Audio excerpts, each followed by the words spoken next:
Hey, good morning, everybody. Welcome to We Have Something to Say. Good morning to nobody, first of all. Hey, people got But shit to do. Kenneth Lowry had the audacity to just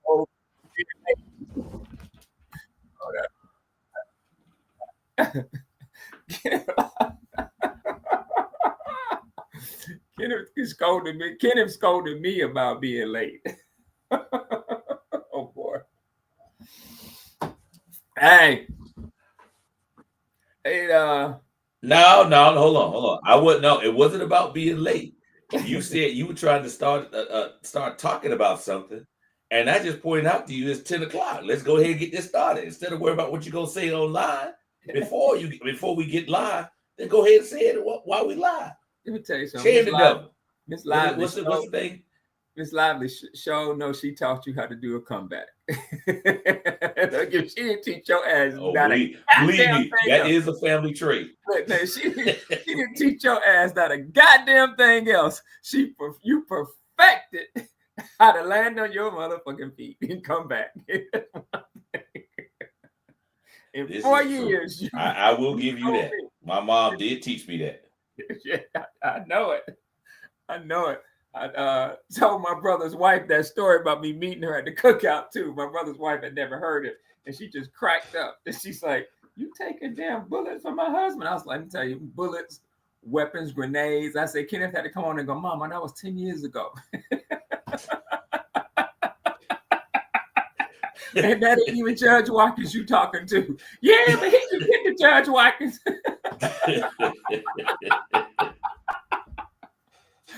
Oh man. Okay. Look, I'm not even gonna lie to you. The blatantness of coming and making blackness the tip of your spear for every ailment in the United States is absolutely astonishing. Just the blatantness of it. And the blatantness of the fallback when your shit's not gonna work is to mention black people or quote unquote black problems first, and to have many white people fall for that shit is astonishing. This Charlie Kirk killing and the aftermath is, to me, astonishing.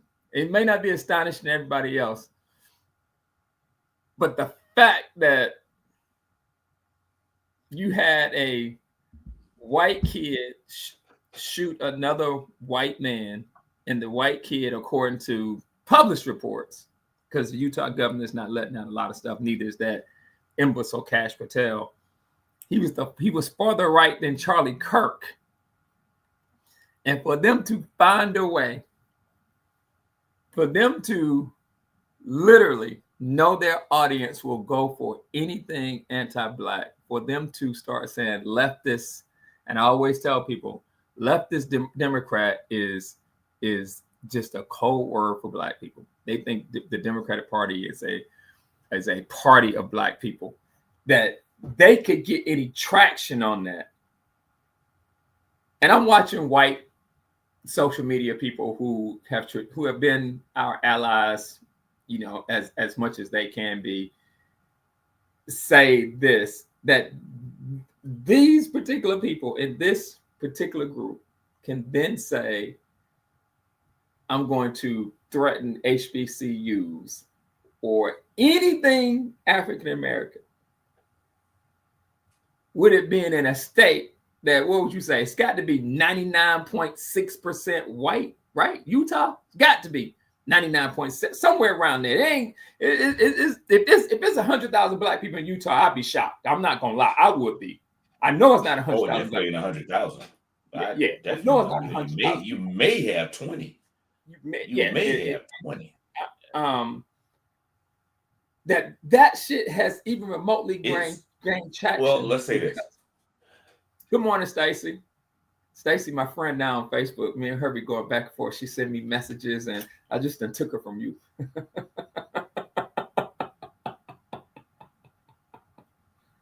Go ahead. Let's say what? What were you about to say? Go ahead. Let's say what? Since you weren't gonna let me finish. She your Facebook friend. She a traitor to me. Yeah. Hey. I was gonna say I was agreeing with you. I was agreeing with you with the HBCU thing. It made no sense because they knew beforehand that black people were not involved in this, not involved in any way, shape, or form in the killing of Charlie Kirk. Let's be real. Wait. Everybody and their grandma knew it. Stevie Wonder could see it, that it wasn't somebody black. So why would you bring that into the discussion? And even now they frame the question, they say they keep talking about, well, he had a relationship with his transgender roommate who was transitioning to a woman. Bruh, what does it have to do with black people? Bruh. Don Lemon was grilling Nancy Mace yesterday to the point live in front of the Capitol that the other reporters were letting her. I saw that. Well, I saw it a couple of days ago. And she kept saying tranny. They're trannies. And I'm going, God damn. And Marion, to answer your question, no, the fuck it didn't. I'm not even about to go there with you and Kenneth today. No, it didn't. It did not. What you talking about? It didn't wake black folks up. Because if it had woke black folks up the minute the NFL teams decided they were going to have a moment of silence for Charlie Kirk, every fucking black person in that place would have walked out. Every black player would have said, man, I'm not doing that. I'm going to go to the locker room till you take that off the goddamn screen. Come on. There's not a person, black, whether you heard about him before or not, that has not seen those videos of him going after us with malicious intent. And you had 6 teams do a memorial for him with 85% of their players black, and not one of them walked out to the field and said, wait a minute, man, this is a bridge too goddamn far. And all of them make over $1 million. Not all. The minimum fee I think the minimum salary of the NFL player who makes the roster is $1 million and up. The minimum salary. The minimum salary for the 12th man on the NBA basketball team right now is $7 million. So we're not talking about the NBA. But the fact that you couldn't get the courage as a fan or a player to say, I will stand up for my community, there has to be a red line. It has to be, because if you don't give them a red line, they take that as a signal to keep going further. And we don't have nothing. But I'm gonna be real with you. Black people don't give a fuck about Charlie Kirk. We don't give a fuck about Charlie Kirk. Don't care about him, his supporters, what happened to him. We don't. It's not. We don't. We have more important things to worry about than whether or not somebody gives a tribute to Charlie Kirk. We don't give a fuck about Charlie Kirk. No, we don't. Only reason they doing that. Let's be real. The only reason black people start paying attention to this shit was because they started threatening HBCU. No, we don't. Let me tell you why. One of the things I learned, and I know you know this, one of the things I learned late in life is that optics damn near carries the day.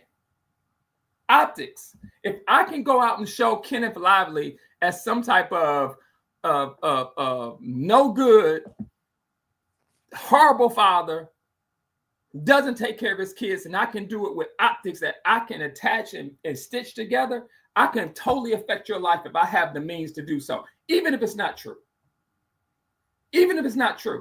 And I learned that when I took a trip to France, and I saw this poster in Nice that instead of being above the rim with Tupac, the poster was on a main street saying Thug Ball. And I was like, that's not the name of that movie.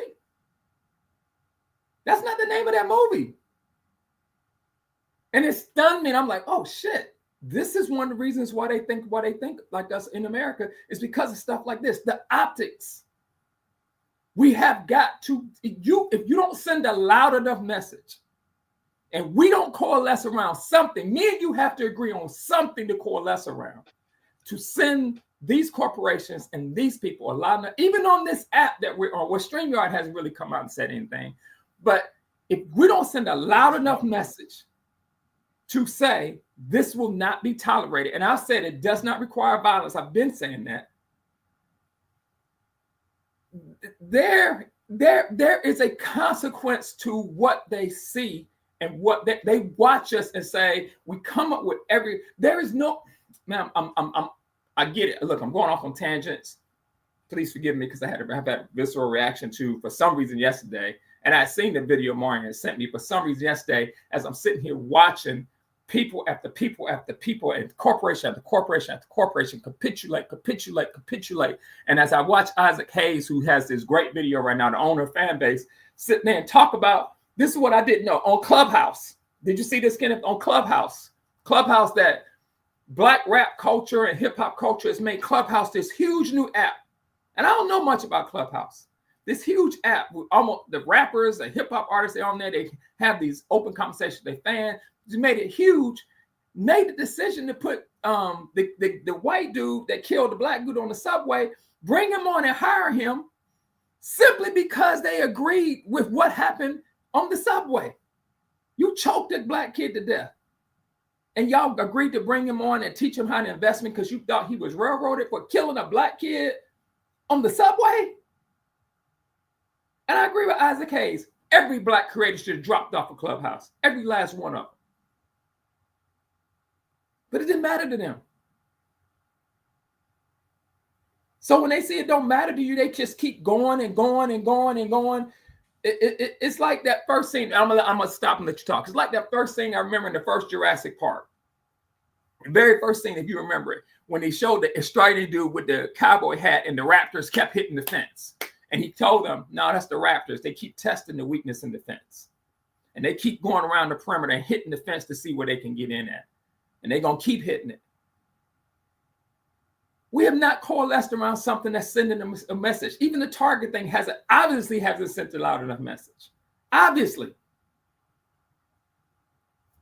That's my spiel to start the show. You go for it. All right. So,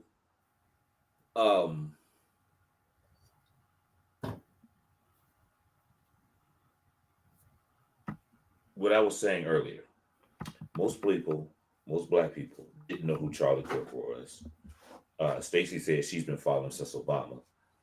I just started hearing about him about a couple of years ago or something like that. Maybe not even that long, because I don't pay attention to what racists say. I have other things that I need to worry about in my world. What that fool says or said doesn't register with me, because he's just another mouthpiece, another ignorant ass mouthpiece. And that's it for me. And most people feel like that.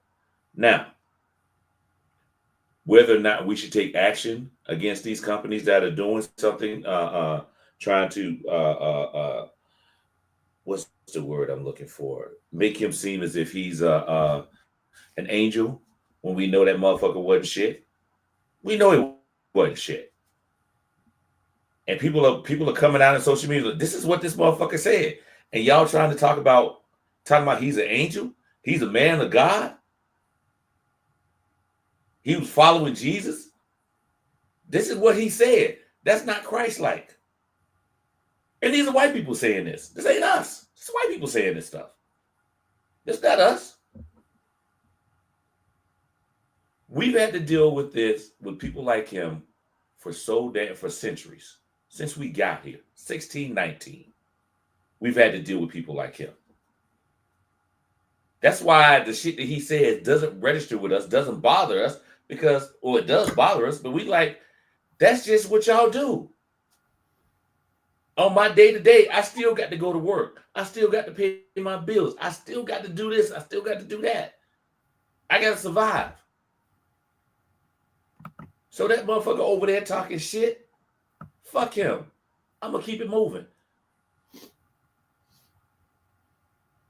When you start threatening now, when they start, those racists started threatening the HBCU during bomb, and they not only did, I said this last week, they not only did it at HBCUs, they did it at the Naval Academy and a couple of other that I know of PWIs. I can't remember which one they were.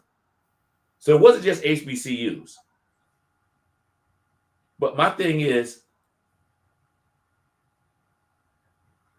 this is the point where stuff like this happens, when they start threatening schools. That's where your hate speech becomes illegal. Because now you're making death threats, you're making bomb threats, you're making terroristic threats. That's where it becomes illegal. Now that's when our justice system, and it don't have any faith in it, much is run by a bitch ass motherfucker who can't do shit with his life, can't even get his eyes straight, can't get his lies straight or his eyes straight. I don't have any faith in the FBI doing no shit like that. But local jurisdictions should be investigating this shit. Local jurisdictions should be investigating. If I'm not mistaken, was Clark Atlanta on that on the call? Clark Atlanta, who else in Atlanta? I'm pretty sure Clark Atlanta was on there. Fonnie Willis should be investigating. Her investigation should be all over this shit. Find out who did the shit and lock them motherfuckers up. Make them an example. Matter of fact, when you arrest their ass, push their ass down the fucking stairs before you got them put them in the car. Man, make an example of that bitch ass. Black folks won't support Fonnie Willis. The point I'm trying to make is this. The point, hate speech is going. We've always had hate speech in this country. Now it may be an hour more amplified now because of social media, but it's always been there. And as long as you got assholes like racist assholes, it's going to continue to be there. The question is it going to stop us from doing what we're doing? And the answer should be no. We still got to survive. We still got to move on. Now, if that hate speech comes up to your face, then let's step to them. Because at that point, they're threatening you personally in person. Doing the threat, talking about black people ain't shit or whatever they say on social media, that's just keyboard gangsters. That's all that is. Like the other day, I saw something with a guy talking about telling Trump, hey, just say the word. We'll start a civil war. Just say the word. I'm ready. I'm ready. Motherfucker, if you was up about all that, you would have started the shit. You don't need Trump to tell you that shit. You don't need Trump. But we got keyboard gangsters. We got keyboard gangsters. And these people who are talking this shit, they will never, ever, ever, not one time, ever come to a black neighborhood and start that shit. They won't. We are literally talking about. They might try. The last time I remember that was it the town in Indiana that tried when they did that. When they came to that black town and tried to march there, and the black man said, "Oh no, the hell you ain't coming up in here with this bullshit. No, we ain't doing this." You talking about up in Ohio? This is what I'm saying. And even I saw a video the other day. Ohio. Okay, it wasn't Indiana, it was Ohio.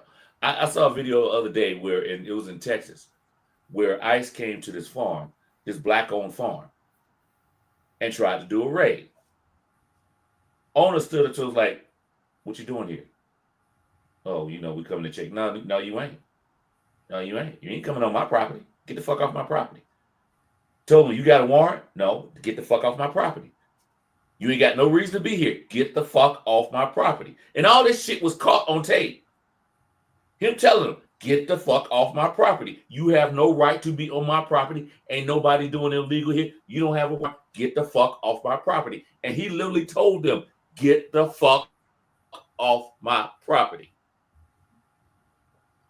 So the bullshit they doing, all we got to do, and I agree with you, all we got to do is just stand up to them. Like when they, a few months ago, when ICE went into Brooklyn, in a Haitian neighborhood, predominantly Haitian neighborhood, and tried to start some shit. Them Haitians came from everywhere. They came from everywhere. What you doing here? ICE left since. Because we do outnumber them. We just got to stand up to them. We outnumber who? Who we I'm outnumber? I'm talking about the damn racists in this country. We outnumber the racist people in this country. We outnumber them. And even if we don't outnumber them, they ain't going to come start no shit. They won't ever. Let's say this. They will. Hold on. Let me say this. Go ahead. Have you ever heard of ICE recently going to neighborhoods that are run by gangs? and do something? Yes. No. They were Where? all in LA. Which neighborhood in LA ain't run by a No, gang? no. They were in LA. Where were they doing? Where were they at in LA? Let me ask you this: Are you? Home Depot. I just want to make. I just want to They make were sure. not. They were not Wait a minute. I just in want the to make area. sure. They were not in gang.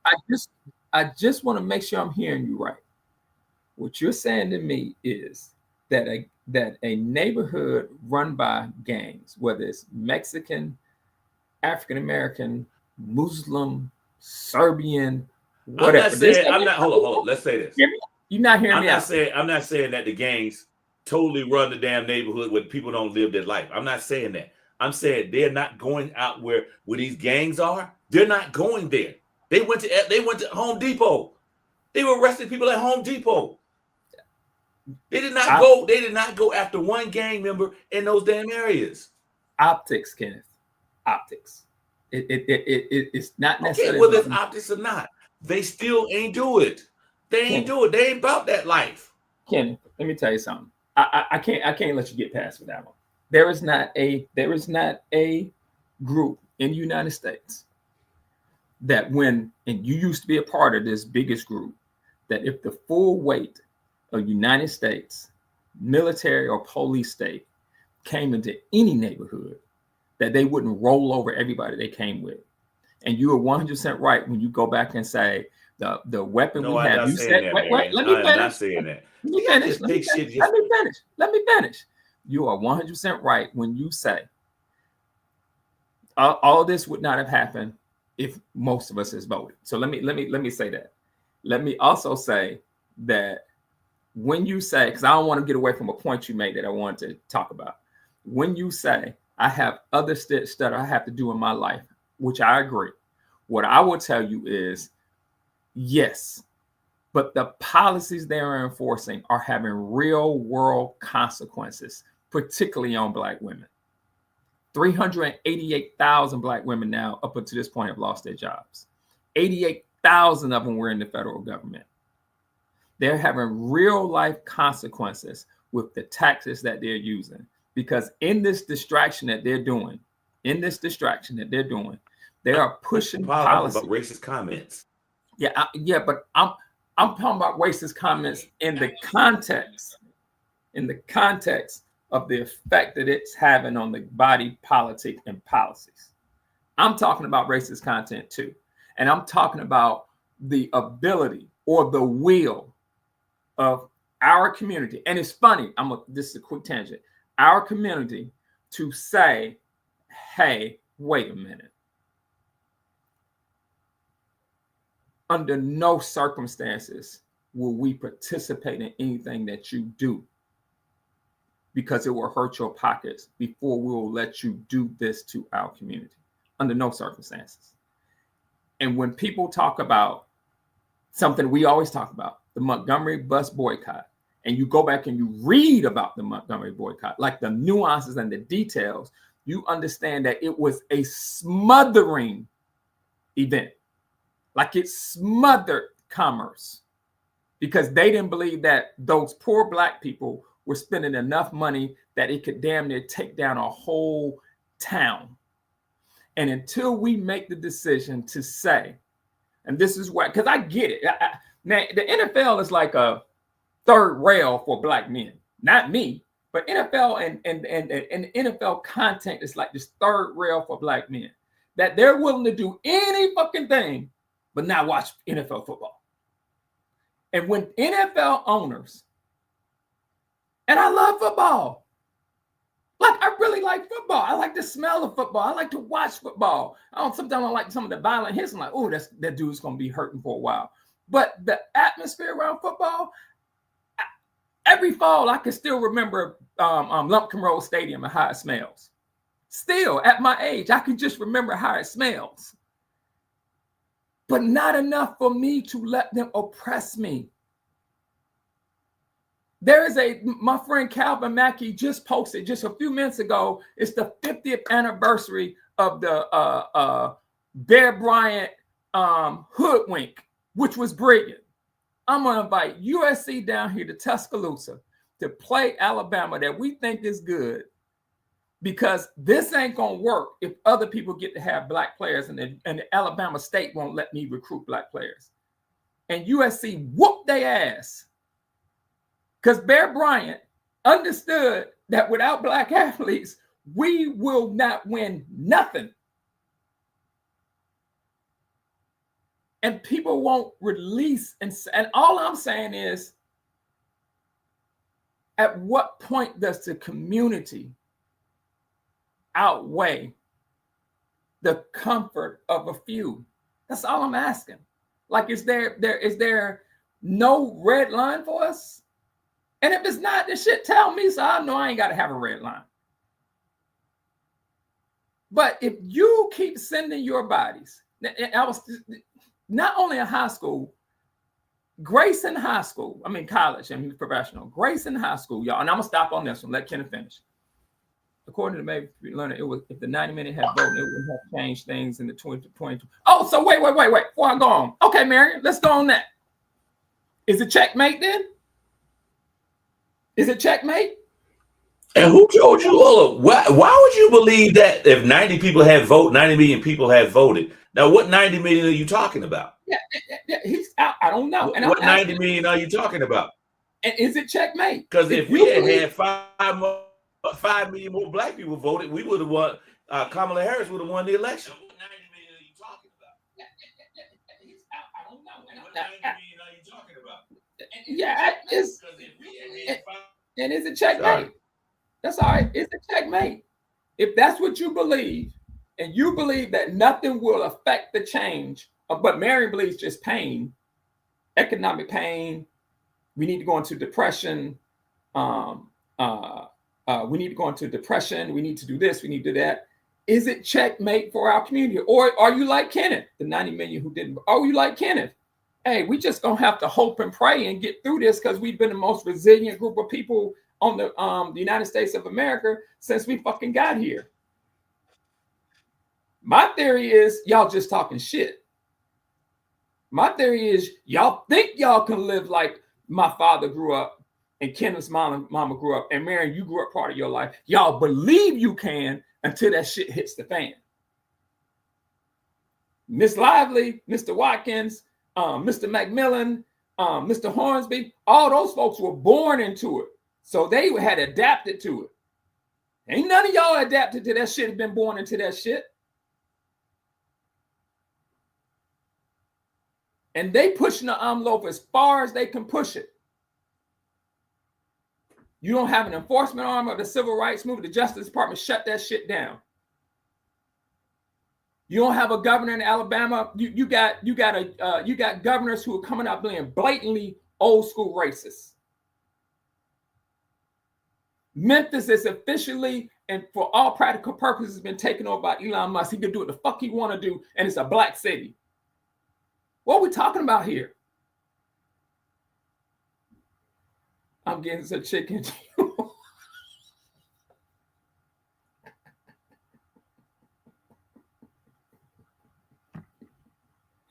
Kenneth, you don't think that's funny?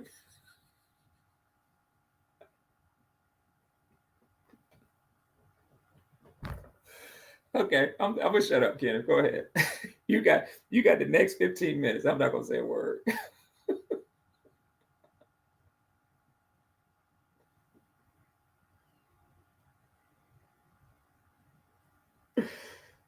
I can't hear you. You're on mute. You're on mute. I can't hear you. All right. The reason why I keep muting myself because from time to time my computer acts up, so I'll get it on my phone. Okay. So, and I'll listen to something I'm missing. I'm listening to it at the same time, so I won't miss anything. I'm trying to be diligent and smart with this, so I apologize for muting. But I was gonna say, as you said, Leonard, we are the most resilient people in the history of this country. I would say the most resilient people in the history of the world, because we have survived everything they've thrown at us and survived as well as thrived through all of that. So, and we aren't our parents. We aren't our ancestors. Our little creature comforts that we have now, if we lose those, we would lose our mind. As I told my students last week, I said, excuse me, I told him, I said, you remember during when the hurricane hit Augusta, we didn't have electricity. We didn't have the cell phones didn't work because we didn't have service. The towers were down. We also we didn't have electricity. Some people didn't have water. And what did we do? We lost our damn mind. I say, including me. I left Augusta. I left. I went to Columbia for a couple of days. You sure did. I straight up went to Columbia. Yeah. I was like, fuck this. But I do know this. If we had to adapt, we would adapt, which is what I did. I came back and I adapted. Now, I only had to adapt for one day, but I adapted. That's what we need to do. My electricity off. I came back. My electricity came on the next day. I was like, yes, that's what I'm talking about. But I bought a generator, all this stuff. But we have to adapt. That's what we're going. That's what we're good at. We're good at adapting, bobbing and weaving. When in the Matrix, when Neo was bending over backwards so the bullets wouldn't hit him, that's black people. That's us. This is a self-inflicted. That is us. This is a self-inflicted forced adaptation. And Roland Martin is 100% correct. I would love to see what Stacy says about this. Roland Martin is 100% correct. We took out many cash balances out of the bank, the bank of the account of justice, and didn't make any deposits. We got fucking comfortable, and they recognized we got comfortable, and they and even as we are sitting here and broadcasting on Facebook,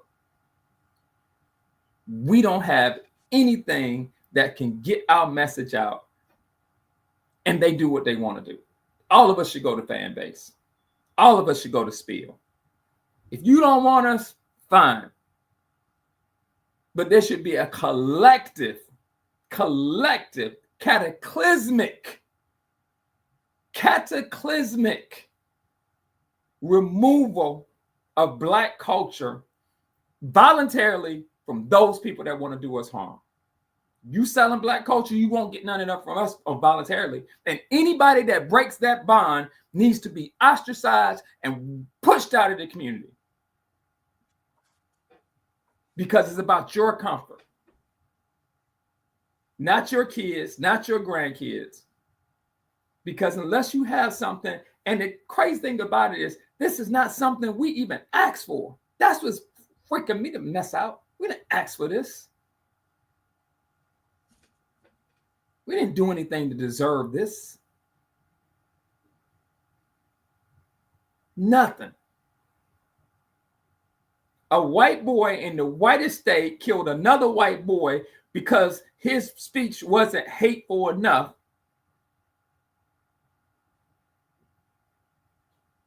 Which is this, and you got, like Marion said, oh my God, that's what set me off, Karen. My bad. What set me off is Marion called me yesterday and said, the Democratic leadership is about to go with this resolution to honor Charlie Kirk on the floor.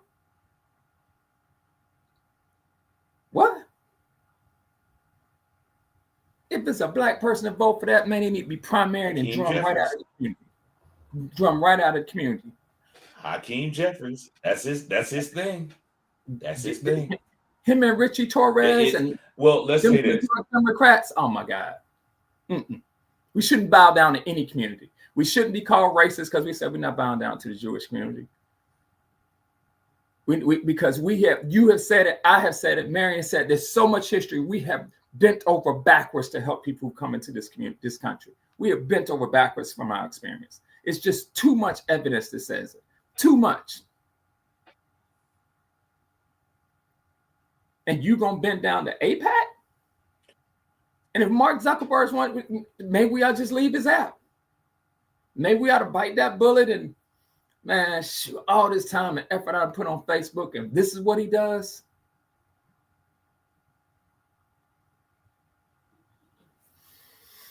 I don't know what he did, so. But I do remember, I'm old enough to remember that somebody said I would get 15 minutes to talk, and I got a minute and a half. So you're right. Can I say my something? I apologize. Let me humbly apologize. You 100% I right. know I'm right. Okay. I know All right. I'm right. Don't be a lively. Don't be a lively. I know I'm 100% right. I just wanted to make sure you knew it. Wait, but don't be a lively. Don't be a I can't lively. be nothing else. Yeah, just say, hey, I humbly accept your apology and keep it moving. I wouldn't be a lively if I said that. I wouldn't be true to who I am. But I digress. Let me get back. Let me tell you something that's been on I've been thinking about. Because most of y'all know I teach US history.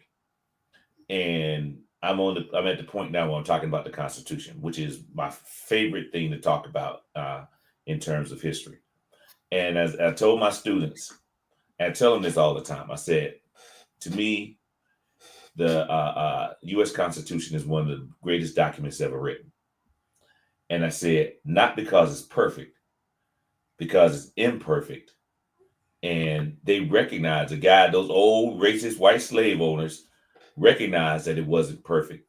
And they said, we know things are going to change, and we know we didn't cover everything. So we're going to add a mechanism, a backdoor mechanism to rectify the mistakes we made. And they call it the amendments. That's why I think the U.S. Constitution is one of the greatest documents ever written, because they knew they didn't get it right. And they said, we're going to add some amendments to it. And you can add amendments whenever you want to, whenever you need to cover stuff that we have not done, that we didn't see coming. That's why I love that document. Real talk. I'm starting, and I love the Bill of Rights, mainly because, and I've said this before, mainly because it tells us about our rights, not just the rights of people, or not just the rights of the rights that are afforded us by the Bill of Rights don't just apply to American citizens.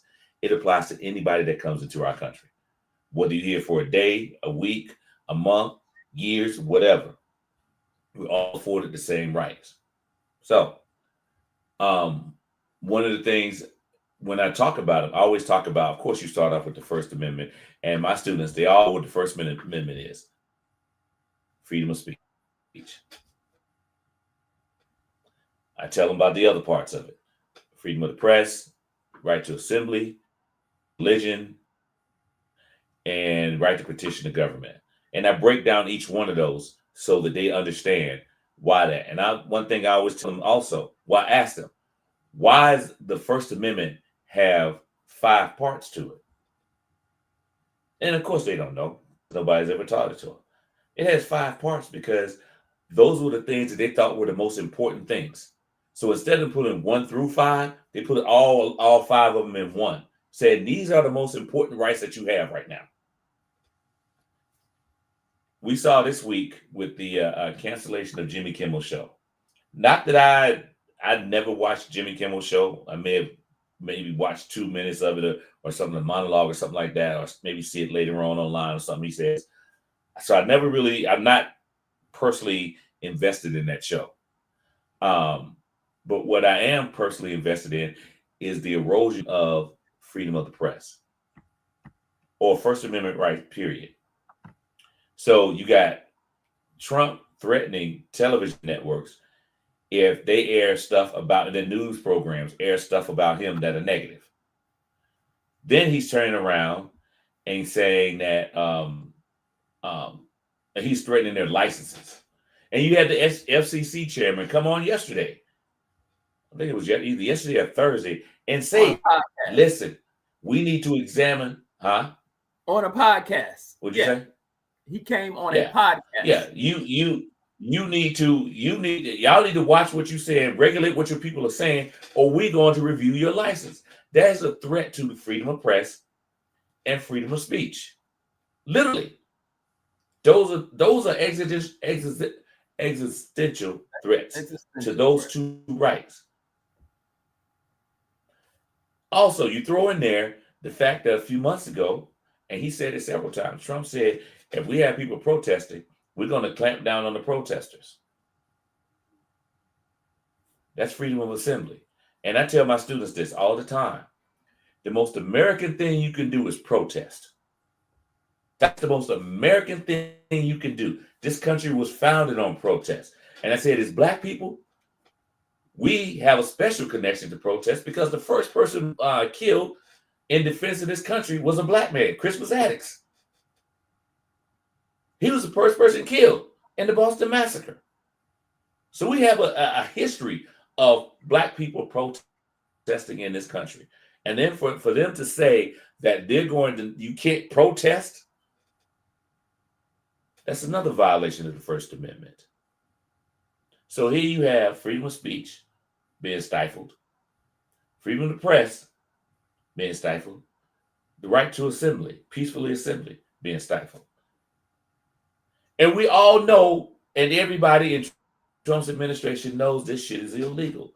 But they're trying to force everybody down their throat in. What you gonna do about it? As Michael Steele says, who gonna check me, boo? It's time for us to check them. Because it's going to come to a head. I'm telling you now. They have people down here who are people out here who are protesting, and it's so funny, protesting Disney, their parent company. Oh, you even had a company, I forgot the name of the company. I think it starts with an S. They own a lot of the stations that air ABC program. Sinclair. And they said, we're not going to play Jimmy Kimmel. Yes, Sinclair. We're not going to play any Jimmy Kimmel program or the show, Jimmy Kimmel show, until one, he publicly apologizes, and two, he makes a donation to Turning Point USA. Now, we hadn't heard shit from Jimmy Kimmel. He's staying low key and all this. But I know in the back of his mind, in his heart of hearts, he's like, fuck y'all. And Jimmy, I say this to say this.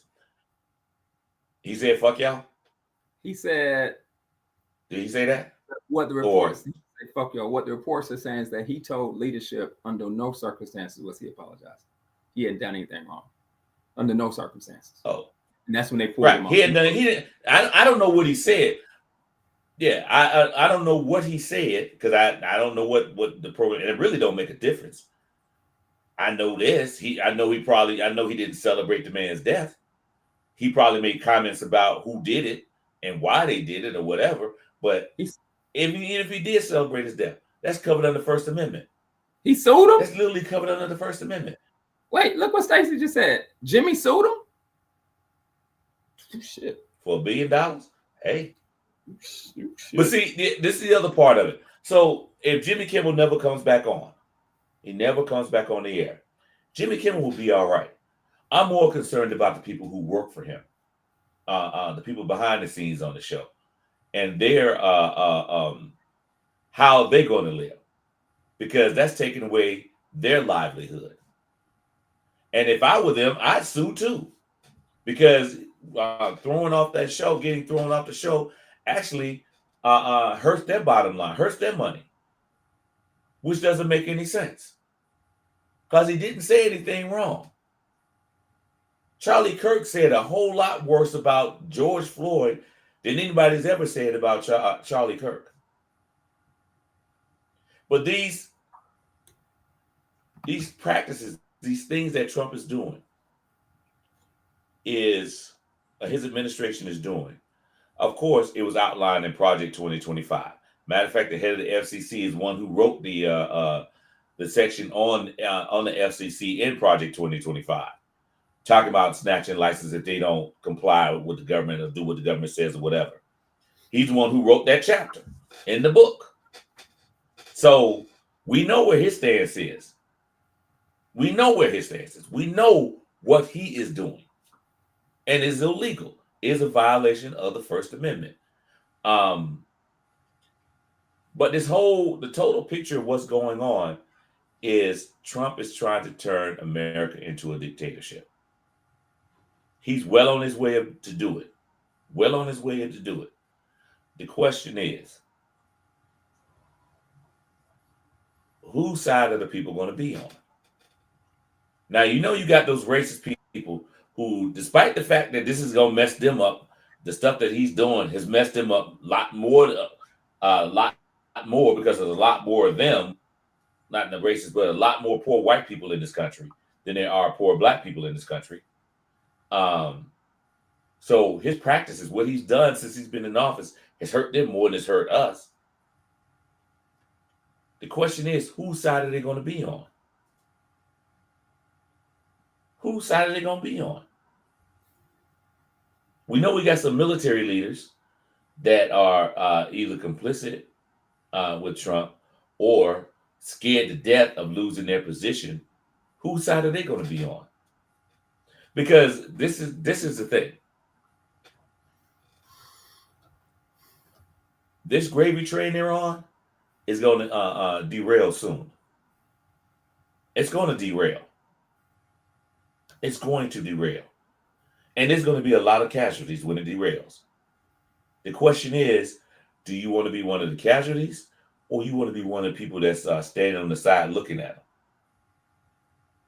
when they fail? And they're not going to fail up again. I know, Leonard, you think that Trump is going to do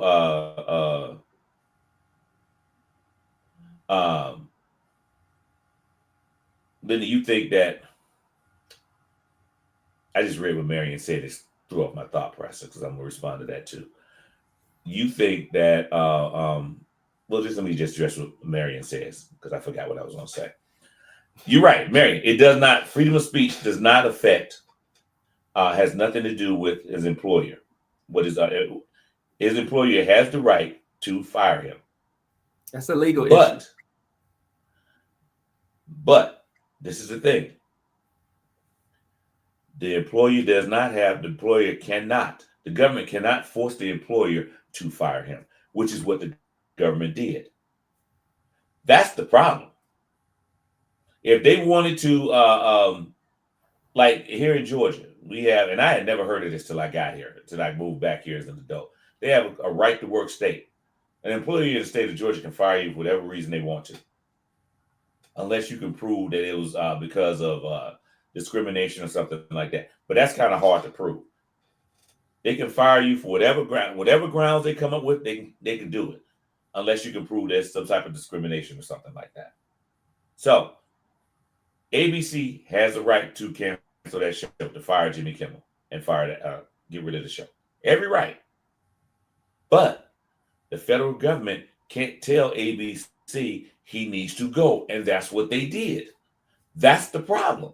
That's the illegal part. That's the part that's a violation of the First Amendment. They cannot tell a private company to fire somebody simply because of something they said. No government agency can fire somebody, legally fire somebody, because they said something on social media. They can't do it. If they come up and say, well, if I say, Charlie Kirk was a piece of shit, they can't come back and fire me because of that. Government agencies can't do that. The government cannot do that. That is the reason why the Bill of Rights was put in place. It wasn't put in place to protect people from private companies. It was to protect people from the government, overreach of the government. That's what the Bill of Rights is about. As I tell my students all the time, listen, how many of y'all cuss in front of your mama? Inevitably, one or two will raise their hand and they're looking like, your parents are stupid as shit. But I digress. Most of us, if we curse in front of my mama gonna slap the shit out of us. I was 25 years old and I said, damn, when I was in the conversation with my mom in the car. And she's like, oh, you cussing now? You think you grown? I'm 25. Yes, I am grown. I don't even live with you. But she still checked me. And the crazy thing about it, I didn't curse around my mother for a long time after that. Even to say the word damn. I didn't do it.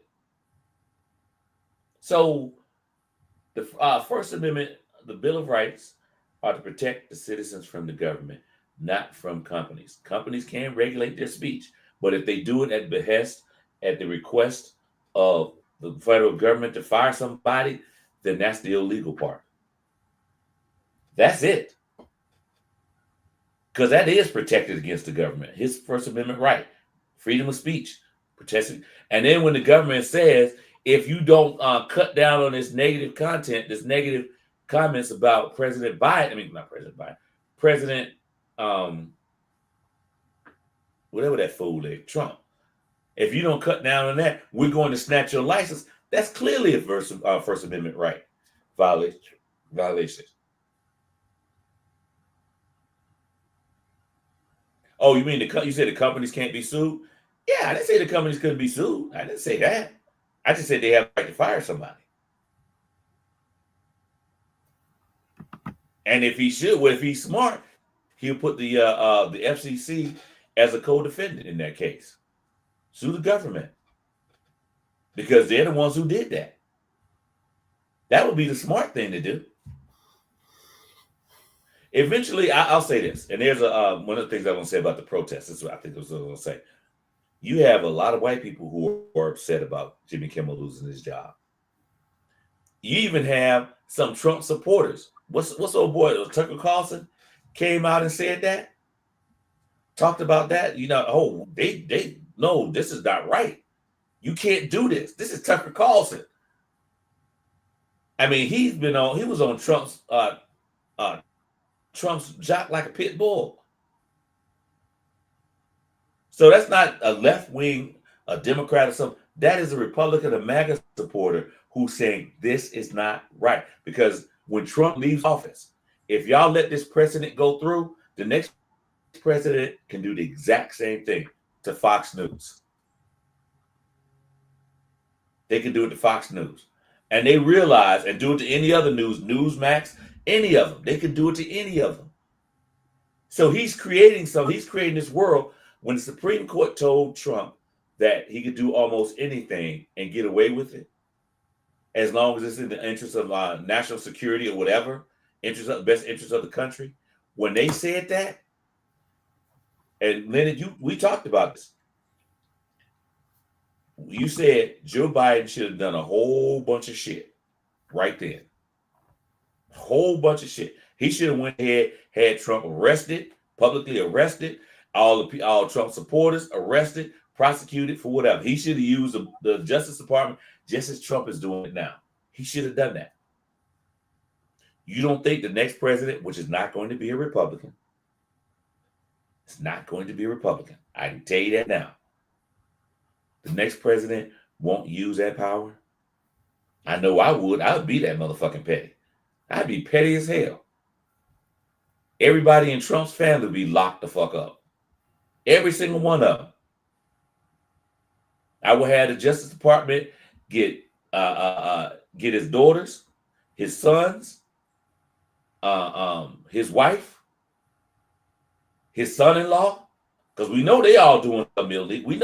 We know Jared Kushner is doing illegal shit. He's been doing it since in the first Trump administration. We know he's doing illegal shit. Every single one of them will be an investigation indicted within 6 months. Every single one of them. If I was president, I would make sure those trials go forward with Trump. Every single one of them, go forward. Go for it. Now, let's do it. Y'all destroyed the evidence. Y'all still got it. Let's go for it. He's already been indicted. Let's have this trial within 6 months. Every single one of them. I'd be just that damn petty.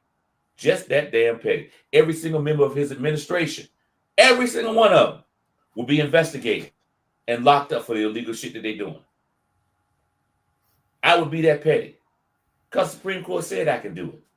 So since you say I have that power, guess what? I'm going to have that power. I'm going to use it. And I'm going to abuse it.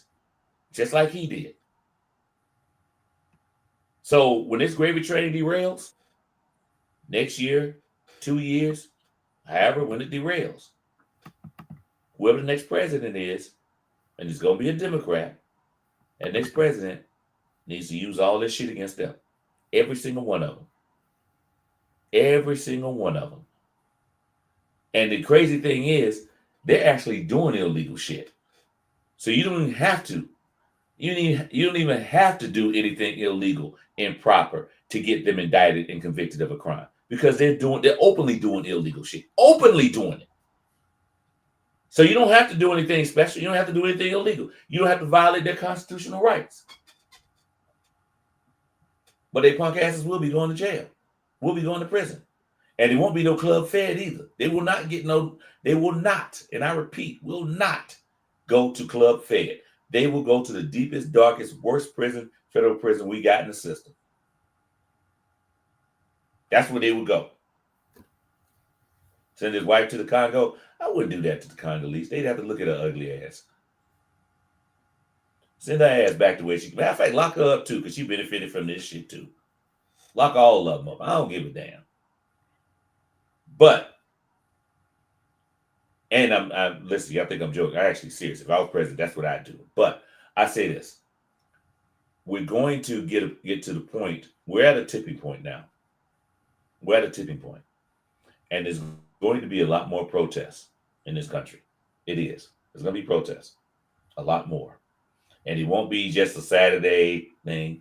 They're going to start taking the approach of the Europeans, shutting shit down. They had a strike in France the other day, and that got worldwide attention because they shut everything down. They shut the whole economy down for one day. One day. And France is a small country. In France, population is probably a tenth. Well, yeah, probably about a tenth, or maybe 20% of our population here. Imagine if we did that here. Imagine if they did that in just the major cities, the urban areas of the country. New York, Chicago, LA, San Francisco, Dallas, Atlanta, DC, Baltimore, Charlotte, the major cities. Imagine if they did that. Had a one-day protest and people shut shit down. That'd have a huge effect. Military can't do nothing about that. Feds can't do nothing about that. But he's like, with that same Bible. What you listening to? I was trying to see what the news was on this TikTok deal. Men refuse to approach. Wait a minute. Men have refused to approach. Now women are packing. Millions are visiting these type websites. Leonard, you brought it up. Which I missed something? Which type of websites? Men refuse to approach. Now women are panicking. What? What is he referring to in what you just said? What is he referring to in what you just said? I don't know. And I'm sorry, y'all. I was trying to pull up something that I just saw, going about the sale of TikTok. Me and Kenneth always just we always diverge on one little thing. And I always tell him, and I think it's a great trait. I just don't have a lot of that left in me. He is hopeful that it will get back on track on trans issues. He is hopeful that it will get back on track. And I think just from my feeling on some of the stuff that Stacey says, she and I are more in agreement now. I can only go by what my lying eyes tell me. And then what I do, I go, okay, what does that mean for my community who, by all metrics, has suffered the major consequences of policies that have been made? Just the major consequences. And the difference for me this time in my limited, me and Marion talk about this all the time, because Marion's like, hey, you got to feel the pain. And Marion always says, what Jesse said in the last Martin Luther King speech, what Martin said, redirect the pain. We and the leaderless Black male community do not have the will to dish out the pain that we have the power to dish out.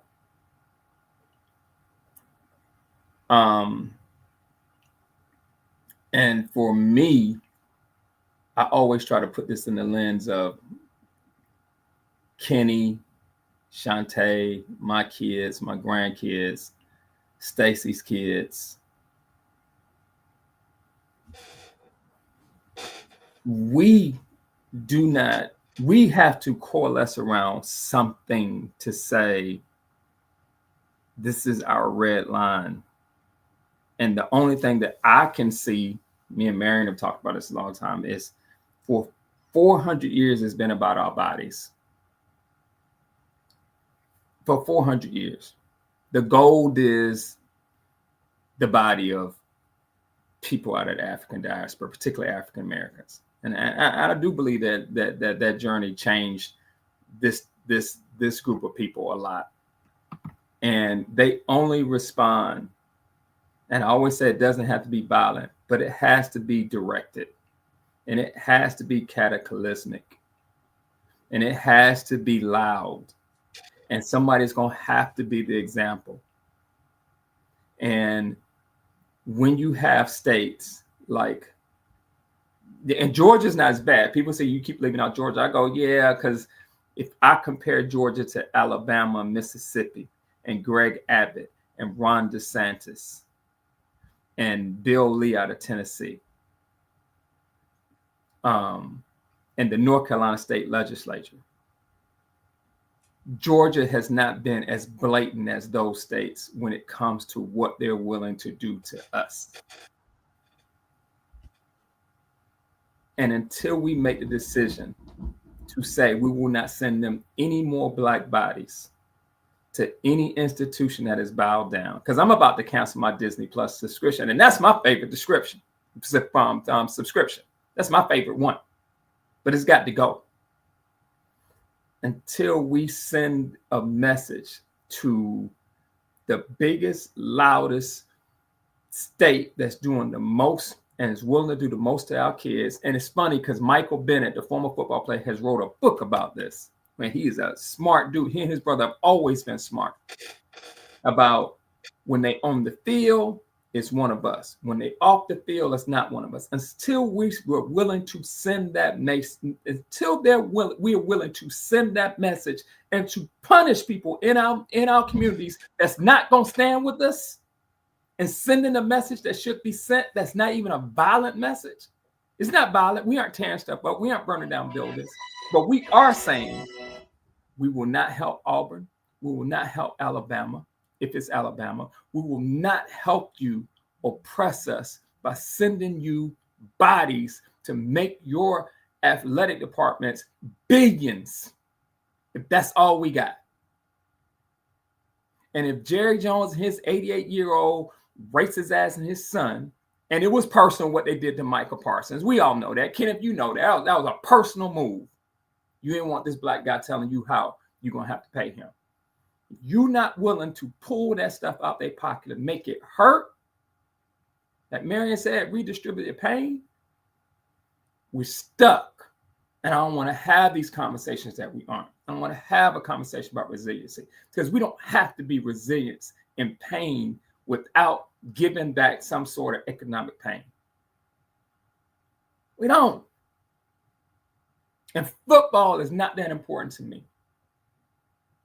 Shantae is important to me. Kenny's important to me. And their opportunities is important to me.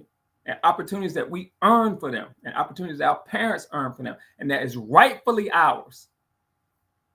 If you're going to put up somebody like Charlie Kirk, whereas I wouldn't want to see anybody die like that on camera. But hell, I can point to many black men who have died violent deaths on camera. And black children who have died violence as like Tamir Rice.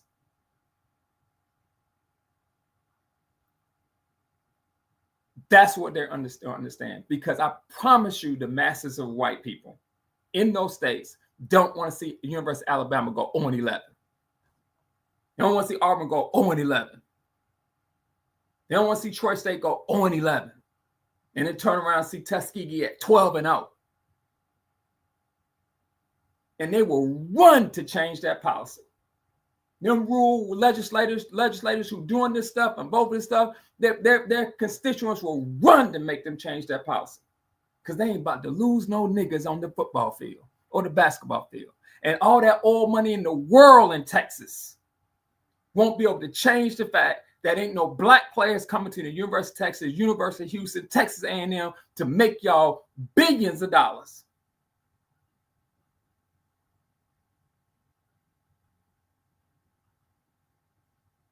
Billions of dollars.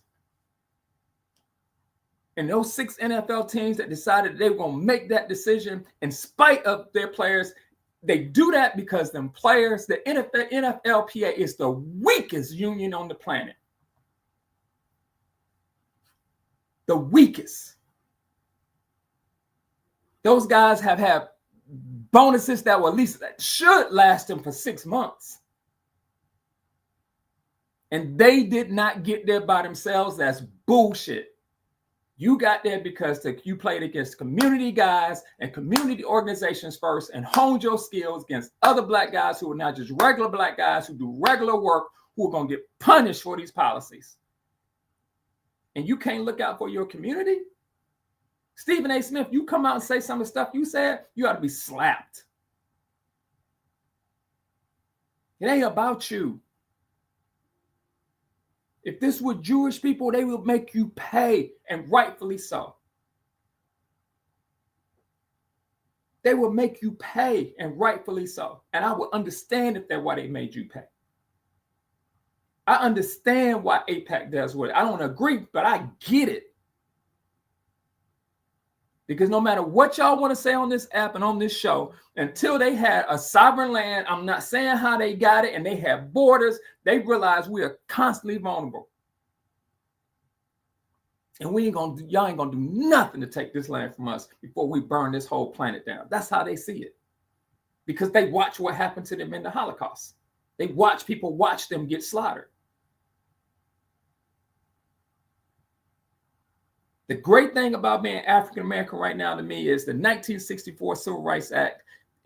We have become an obvious thread in this quilt. An obvious thread. And if you I want that, to make a comment about something you said. Okay, I'm about to finish. If you pull that thread out, you unwind the whole quilt. I'm canceling my Disney subscription today. I'm walking out of anything honoring CK or Trump. I feel the same way. They got a resolution on the floor today. If Hakeem Jeffries does not make an optical change and not a political stance, he must be primary. Show to Edwin Meeks, Richie Torres, they must be primary. And it needs to start now. Come in now. Y'all gonna stand up for something. The optics are horrible. And then if they do, you need to send them money to say, no, they stood up for something. Anyway, go ahead, Kenneth, and then I'm gonna stop. You take us out. Hey, it's Greg Meeks. Greg Meeks. It's Greg Meeks, not Edward Meeks. He used to be my congressman when I was in New York. All right. So one thing you just said that I have to respond to. And I forgot. You made me forget all about it already. I can't think what it was, but anyway. Oh, I know, Sam. When you saying that Israel, the world stood by while Jews were killed during the Holocaust. Now the world is standing by while the Israelis are committing their own Holocaust. Absolutely. Committing a Holocaust in Palestine. Can't deny that. So they don't have a moral leg to stand on. Not even a moral leg to stand on. And I will never stand with Israel. I'm sorry. As long as they continue doing what they're doing, I will never, ever support it. Will never stand with them. Will never support anybody that supports that. Because that's some bullshit. It's straight bullshit. I agree. We need to call bullshit when we see it. They don't see it as a moral issue anymore. It's not a moral issue to them anymore. Oh no, they don't. No, they don't care about morality. They don't care about morality. That's the problem. Everybody care about morality. Don't nobody care about morality but us. We're the only ones care about morality. But I digress. I got to go because I have to go to a memorial service in a couple of hours for actually it's a brother from Augusta, frat brother, brother Waddell, graduated from Richmond. Anyway, just wanted to say rest in power, my brother. He was a good brother. You remember the Parade of Quartets? Leonard, remember the Parade of Quartets? Vaguely, very, very vaguely. Those of you not from Augusta, the Parade of Quartets was and it still comes on if I'm not mistaken, a gospel show with bands that would come on every Sunday morning. And if you lived in a black household, more than likely you listen to that. Mama or grandma would have that on the TV while they cooking breakfast, y'all getting ready for church. But anyway, there was a guy that used to come on there and do and model clothes. His name was King Arthur. He modeled clothes from Daly's menswear. And Brother Waddell would always bring that up to me. That used to crack me up because that was one of the funniest memories of my childhood. So rest in power, Brother Waddell. See you somewhere down the line. Y'all, and I'm with Leonard about the Disney thing. I'm going to cancel my subscription as well. I don't even know how I'm paying for it, but I'm going to cancel it altogether. I don't know where it's coming from, but I'm going to cancel it. Anyway, because I think it's tied to my phone, Verizon or something like that. That's why I don't know what it is, how I'm paying for it.